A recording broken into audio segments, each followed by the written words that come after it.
Hello everyone, welcome to a online solution. मैं हूं अशफाक। कैसे आप लोग? तो आज आपके लिए लाया हूं साइंस का इंपोर्टेंट सब्जेक्टिव क्वेश्चन जो कि एग्जाम में बार बार पूछने वाला है और पूछा भी जाता है और ये सवाल आया हुआ सवाल है। ठीक है, तो लाजमी है कि इन सभी सवालात को आप आसान से देख लीजिए।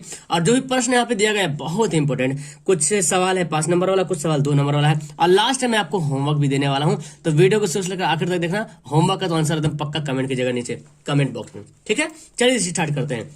सबसे पहले यहाँ पे जानते हैं, पहला लॉन्ग सवाल हमारा केमिस्ट्री से है और वो है, देखिए यहाँ पे, साबुनीकरण क्या है या स्पष्टीकरण से किस प्रकार भिन्न है।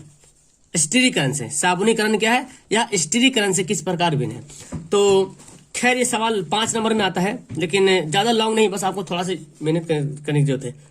देखिए यहाँ पे क्या बोलता है, साबुनीकरण किसको बोलते हैं पहले जानते हैं। वनस्पति तेल एवं वसा का क्षार के द्वारा जल अपघटन कराने से साबुन तथा ग्लिसरॉल बनता है। इसी प्रक्रिया को साबुनीकरण कहते हैं। समझ में आ रहा कुछ? वनस्पति जो तेल होता है ना, वनस्पति तेल और वसा जो होता है, जिसको फैट बोलते हैं हम लोग, फैट है ना। तो वनस्पति तेल और फैट का, वसा का क्षार के द्वारा, किसके द्वारा? क्षार के द्वारा जल अपघटन कराते हैं। अब जब जल अपघटन कराते हैं तो उसको कराने से साबुन और ग्लिसरॉल बनता है। इसका मतलब ये पता चल रहा है कि जो साबुन हम लोग जो यूज करते हैं वो साबुन कैसे बना है? वसा से बना है, जिसको चर्बी बोलते हैं, है ना, बोलचाल की भाषा में। तेल बोलता है, वनस्पति तेल और वसा से साबुन बनता है, इतना याद कीजिए। तो साबुन तथा वनस्पति तेल तथा वसा के क्षार के द्वारा जल अपघटन कराते हैं तो साबुन और ग्लिसरॉल बनता है। और ये जो प्रक्रिया होता है, ये जो काम हो रहा है ना, इस प्रक्रिया को बोलते हैं साबुनीकरण। क्या बोलते हैं? साबुनीकरण बोलते हैं। समझ में आ रहा कुछ बात? ओके, एकदम इजी है, कुछ हार्ड है नहीं, आपको याद भी हो गया होगा। स्टीरीकरण जानते हैं, आपका सवाल में था कि साबुनीकरण क्या है, हो गया।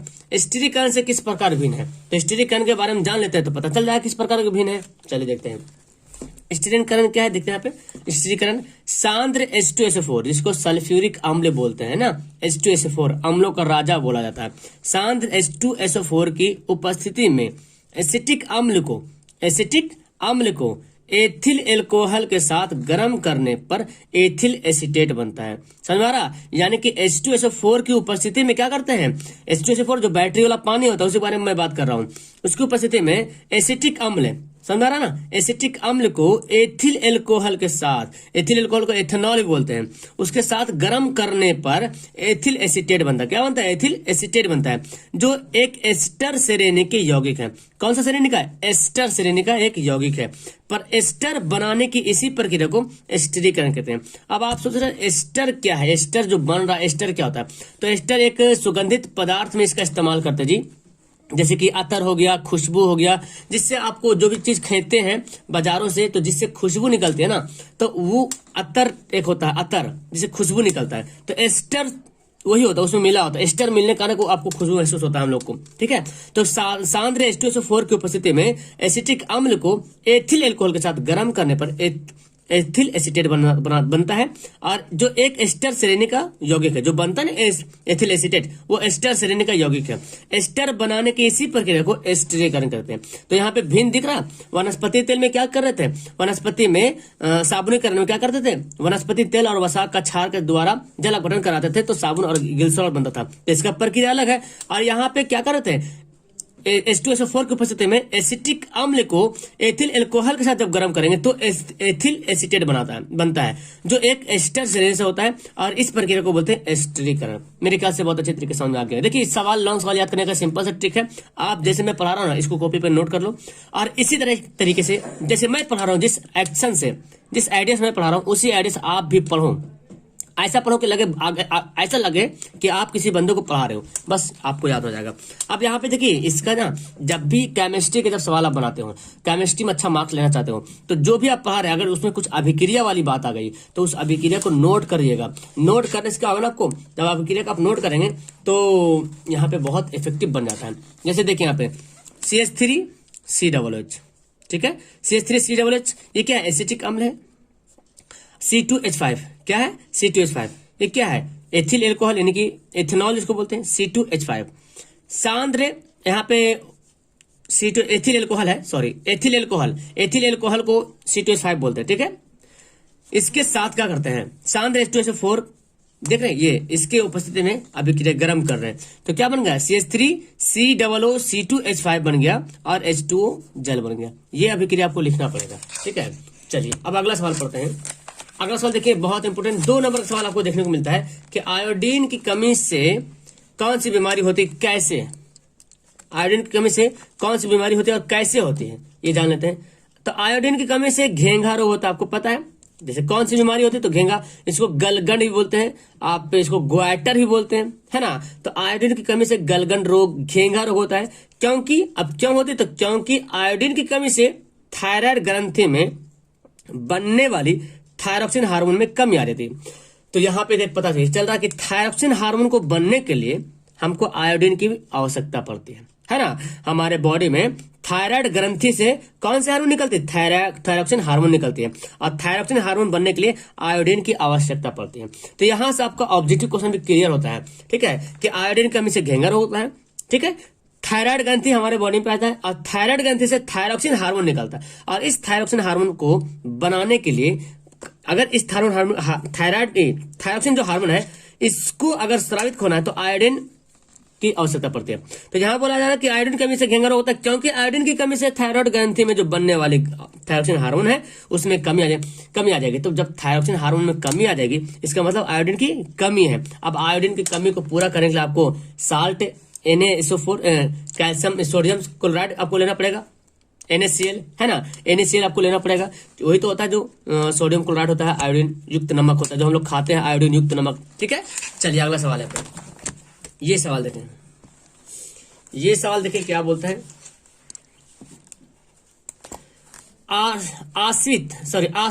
आश्रित जल विद्युत का चालक क्यों नहीं होता है। आश्रित जल के मतलब हुआ, तो यहां पे बोला जा रहा आश्रित जल विद्युत का चालक क्यों नहीं होता है।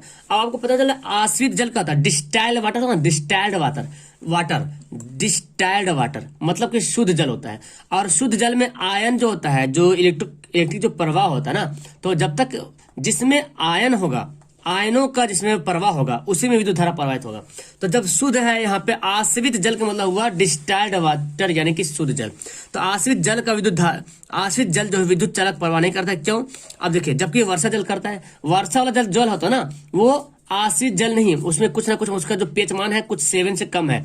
तो अगर ऑप्शन में अगर दिया जाए, ऑब्जेक्टिव सवाल आ जाए कि इनमें से कौन सा शुद्ध जल है, तो आश्रित जल आप टिक आउट करेंगे और वर्षा जल को टिक आउट नहीं करेंगे, ठीक है, क्योंकि वर्षा जल में विद्युत धारा प्रवाहित होती है और शुद्ध जल में विद्युत धारा प्रवाहित नहीं होती है। तो डिस्टाइल्ड वाटर होता है ना जो आश्रित जल, इसमें विद्युत धारा प्रवाहित नहीं होती है। क्यों नहीं होती, यहाँ पे देखते हैं। आश्रित जल आयनित नहीं होता, आयनित तो समझ रहे हैं ना, जो आयनित होता है जब भी जो भी जिसमें विद्युत धारा प्रवाहित हो रहा मतलब वो आयनित हो रहा, तो आयनित नहीं होता है। और हम जानते हैं कि विद्युत धारा आयनों का प्रवाह करता है, आयन जो होता है पॉजिटिव नेगेटिव आयनों का जो है प्रवाह करता है, इसलिए आश्रित जल विद्युत का चालन नहीं करता। क्यों नहीं करता है पता चल गया, क्योंकि आश्रित जल जो आयनित होता नहीं है, आयनित होता नहीं। और हम यही जानते हैं कि विद्युत धारा जब भी प्रवाह करेगा तो आयनों का प्रवाह करता है, विद्युत धारा आयनों का प्रवाह होता है विद्युत धारा में, लेकिन ऐसा तो है नहीं, आश्रित जल में तो आयनित होता नहीं है, तो इसलिए आश्रित जल विद्युत धारा का चालन नहीं करता है। वर्षा जल आयनित होता है, वर्षा जल क्या होता है, आयनित हो जाता है, जबकि आश्रित जल आयनित नहीं होता है। तो जब वर्षा जल आयनित होता है अर्थात इससे होकर आयनों का प्रवाह होता है। जो जल या जो भी पदार्थ हो अगर वो आयनित होगा तो उससे विद्युत धारा प्रवाहित होता है। अब जिससे विद्युत धारा प्रवाहित हो रहा, आपके माइंड में जो कुछ आ रहा है जिसमें विद्युत धारा प्रवाहित होता है, इसका मतलब है कि वो क्या हो रहा, आयनित हो रहा। ओके, तो यहाँ पे बोला जा रहा है कि वर्षा जल आयनित होता है अर्थात इससे होकर आयनों का प्रवाह होता है, इसलिए इससे होकर विद्युत का चालन जो है करता है। समझ आ गया कि आश्रित जल में विद्युत धारा क्यों चालन नहीं करता है और वर्षा जल क्यों नहीं करता है। तो बस सिंपल से रखें कि आश्रित जल जो है आयनित नहीं होता इसमें और इसमें आयनित होता है। अब जिसमें आश्रित जल आयनित होता नहीं, तो जिसमें आयनित होगा नहीं तो विद्युत धारा उसमें प्रवाहित होगी नहीं। लेकिन जब आश्रित जल जो है आयनित हो जाएगा तो वर्षा का जल जो आयनित होता है तो इससे विद्युत धारा प्रवाहित हो जाएगा। तो इसको बस पढ़ने की जरूरत है और मेरे ख्याल से आपको समझ में आ गया होगा। अब देखो मैं 2 सवाल यहाँ पे होमवर्क दे रहे हैं, होमवर्क के रूप में, ठीक है। आपको नीचे ना कमेंट बॉक्स में कमेंट करना है, ज्यादा वक्त नहीं लेंगे। प्लास्टर ऑफ पेरिस का आणविक सूत्र लिखना है। आपको पता है प्लास्टर ऑफ पेरिस का आणविक सूत्र क्या होता है, बहुत बार पढ़ा है। आपको कमेंट बॉक्स में करना है, जैसे भी लिखने आ जाए और मैं समझ जाऊंगी कि आप क्या लिख रहे हैं, ठीक है। और प्रकाश संश्लेषण का जो समीकरण, जो प्रकाश संश्लेषण की जो क्रिया होता है उसमें जो समीकरण बनता है, उस समीकरण को भी आपको नीचे लिख के कमेंट करना है। अब आप बोले इतना लंबा थोड़ा, कुछ भी रहे, किताब से देखो चाहे जहां से भी देख करके मुझे कमेंट करो। कमेंट इसलिए करने बोलते हैं क्योंकि आप जब एक बार कमेंट करोगे तो आपके माइंड में भी वो छप जाता है। कमेंट कर, क्योंकि आप कमेंट करते हैं तो थोड़ा सा टाइम लगता है और थोड़ा सा दिमाग में सेट हो जाता है। इसलिए आप इन दोनों सवाल को कमेंट करें ताकि मुझे लगे कि रियल में आप लोग एकदम सीरियसली होकर पढ़ रहे हैं, नहीं तो फिर कोई फायदा नहीं है मेरे ख्याल से। और इन सभी सवाल जो इंपोर्टेंट सवाल आप देख रहे हैं, अगर इनमें से किसी एक का भी या दो का भी आंसर आपको पता नहीं था तो आप अपने कॉपी पे नोट कर लीजिए और नोट करके आप इसको रिवीजन कीजिए, पढ़िए, तब जाकर के आपको ये याद हो जाएगा। रट के याद नहीं करना है, समझ के याद करना है, समझ के पढ़ना है। ओके, चलो तो वीडियो मजा आया तो लाइक वाइक करने तो भूलना मत, अपने दोस्तों को शेयर करना। जो पहली बार आए चैनल को सब्सक्राइब कर लीजिए। सुबह 6 बजे, कभी कभी 8 बजे सुबह में, 9 बजे सुबह में, 12 बजे दिन में, 3 बजे दिन में, शाम को 6:30 बजे। ओके, ये क्लासें होती रहती है यहाँ पे, ऑनलाइन लैब जो भी हो, अच्छी अच्छी वीडियो आपके लिए आती रहती है। तो आप इसके लिए जैसे ही आप सब्सक्राइब कर दोगे, बेल आइकन जो बगल में है, अगर बेल आइकन आप प्रेस करते हो तो आपके पास नोटिफिकेशन चल जाएगा, मैसेज चल जाएगा और आप तुरंत वहां से चले आओगे, ठीक है। तो यही आपके लिए बहुत इंपॉर्टेंट है। तो चलो फिलहाल वीडियो को लास्ट करता हूँ। Okay, bye, Tata.